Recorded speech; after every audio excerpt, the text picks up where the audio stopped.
ज्या परीनं बाबांनी दिलेली आपल्याला विनंती 4 तत्व 3 शब्द 5 नियम या परीने जर आपण वागला तर सुख समाधानी मिळाल्याशिवाय राहत नाही। परंतु याच्या जर आपण मर्यादाचे जर उल्लंघन केला तर याचा परिणाम वाईट होतो आणि दुःख यायला उशीर लागत नाही।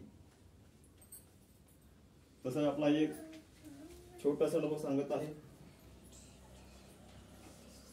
आमच्या इथं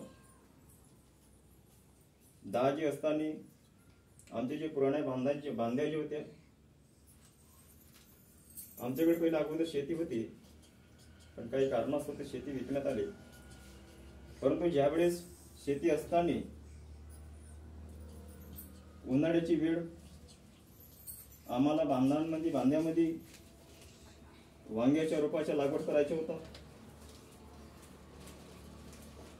दाजी काही कारणास्तव बाहेर गेले आणि वांग्याच्या रोप आम्हाला बांधांमध्ये लागवड करायचं होतं। तर त्या टायमामध्ये लोड शेडिंग भरपूर चालत असे, कारण की एक वेळ लाईट गेली तर दुसऱ्या सायंकाळपर्यंत ती येत नव्हती।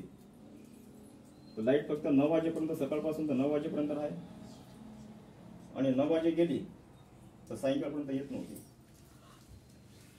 तर मी सकाळी बांध्यामध्ये पाणी वागवण्याकरता गेले असताना 9-10 वाजले। जेवढं पाणी वागायचं होतं तेवढं वागवलं आणि घरी परत येण्याकरता बांध्याकडून निघालो।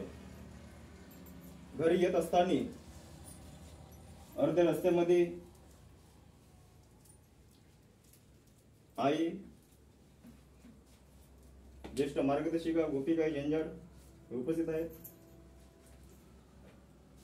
आई आणि मोठी ताई हे अर्ध्या रस्त्यामध्ये मिळाले आणि सर्व साहित्य म्हणजे सिंदूरच्या जे जेवणाचे जे साहित्य होतं पूर्ण घेऊन आले होते। तेव्हा आम्ही